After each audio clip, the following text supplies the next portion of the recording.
Alright guys, Punisher Max 17 here today, and I am reviewing this right here, the Transformers Generations Air Raid. I just got this figure last week, actually. I know it's been out for, gosh, probably a year now, but my Walmart randomly had it on the shelf, and it was $10, and I couldn't help but pick it up. It's a little more expensive on that than that online. I planned on picking it up, messing around with it for a bit, and then selling it if I didn't care for it too much. But I absolutely love the figure, I must say. This is his alt mode, of course. In the course of doing Transformers reviews, I found that it's actually easier for me to do the review if I start in alt mode and then go to robot mode. So, in alt mode, this right up here, according to the instructions and stuff, is technically supposed to be open. But personally, I like the closed look a little more, so that's why I had it like that. But technically, this is what we're looking at here. Alright, so let's go ahead and transform this guy. I'm going to take this off of the top. This is actually one of his weapons. And then down below here, I'm going to pop this weapon off here as well. Actually, I guess it pops off the top, but goes under the bottom. There we go. And this will come off too, eventually maybe. This little piece right here, you really got to try to keep it in place. It likes to fall off a lot. Alright. Let's go ahead and break these legs apart. Right, like that. Now, as I said with my previous Transformers reviews, this may not necessarily be the way that the manual says to transform it. It's just how I transform it. So, you know, I hope you don't... I don't think I'm doing it wrong, per se. It's just how I find it easiest to do. So, that's how I do it. Then, these little parts swing around from here, and then lock in that little peg right there. Do that on both sides.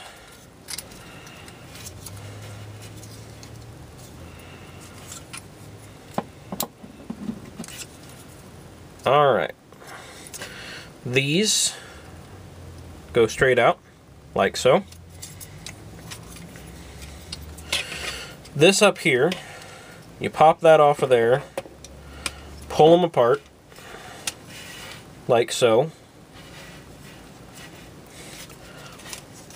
Pull these wing parts up, turn those a little bit, and then the side of this right here pops open with his hands.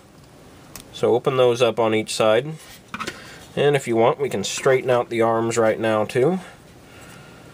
There we go. Let's see. Then this part right here, you flip that around and pop that right into place like so, and his head will just pop right out like there. So then, lastly, you take these little shoulders, which we have bent down, pop them into their little pegs, straighten out the arms a little bit more, and there we have Air Raid. Let me get him to stand here. There we go.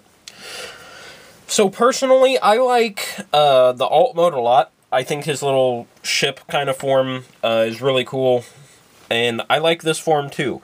Not quite as much, probably, but I've just had him displayed more in alt mode, so I have a little bit of a bias towards that, I suppose. Oh, there's actually one thing I forgot. This piece right here, the one that has trouble staying on in alt mode, it clips in to this little hole on his back, and it goes like that. So I forgot to do that, sorry. Alright, so before we get into weapons and stuff, let's cover articulation. The articulation on this figure isn't bad, but it's not great per se. His little feet, you know, just go up and down like that. That was part of the transformation. But really, not much else. 90-degree bend at the legs. Pretty simple there. They can go full 360 at the knee, though, so that's nice. I like that feature. At the hip joint, we can get almost a full 90-degree angles out there. And then you can go back and forth as far as you want. That gets in the way a little bit. As far as you could possibly want, because it's just on a little ball joint, and there's not that much hindering it. So that's nice. There's no rotation at the waist. All of this is one solid piece. And then this is clipped into place, so there's no rotation there either. While we're here, let's go ahead and look at the head, which does go 360. And not really any other way, though. It can't go up and down without pushing in this little part where it hides the head for the transformation, and that's just a spring-loaded piece. Now, as you can see, the shoulder is separated right here, meaning you can go up, back. It's only stopped by this little part here, which can move down if for some reason you prefer that look.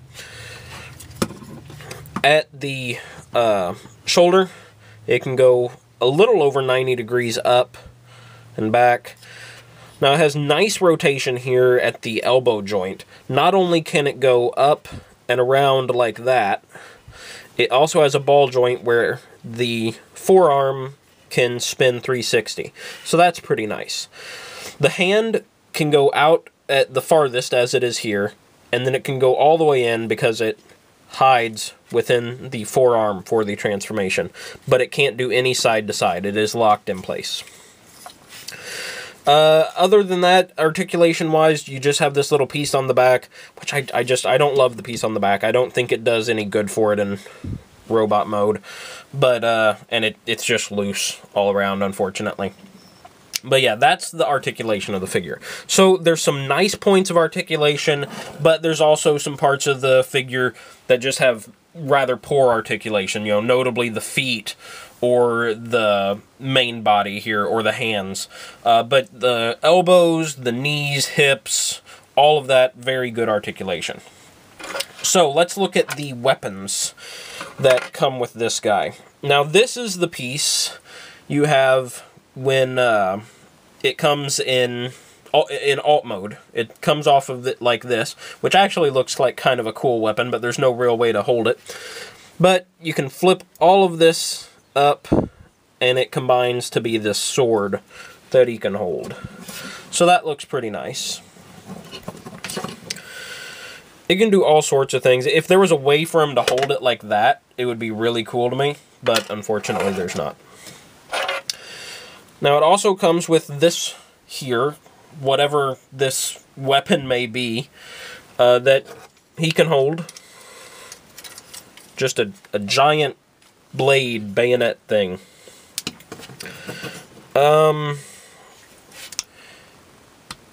There's a way to connect these two weapons. Honestly, I have completely forgotten what it is.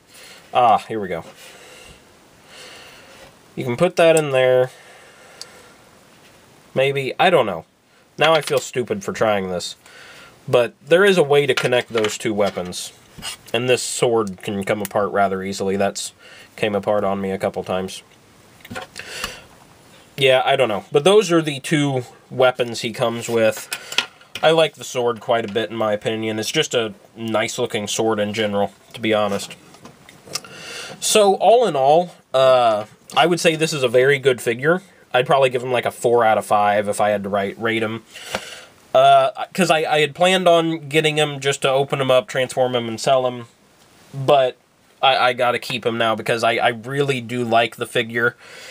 Some of you may be more familiar with the Generations Soundwave, which is sort of this figure. This is basically a recolor of Soundwave, except Soundwave has a different forearm. It doesn't come with these weapons. It has a few different pieces here and there. I don't personally have Soundwave, but just from the pictures I've seen of him. But yeah, I would recommend picking up this figure if you have the chance. If you find it for a reasonable price, I'd say go for it. I'm glad that I did. So I hope you guys like this review, and if you have any questions or comments, leave them down below. Thanks for watching, and I'll see you next time.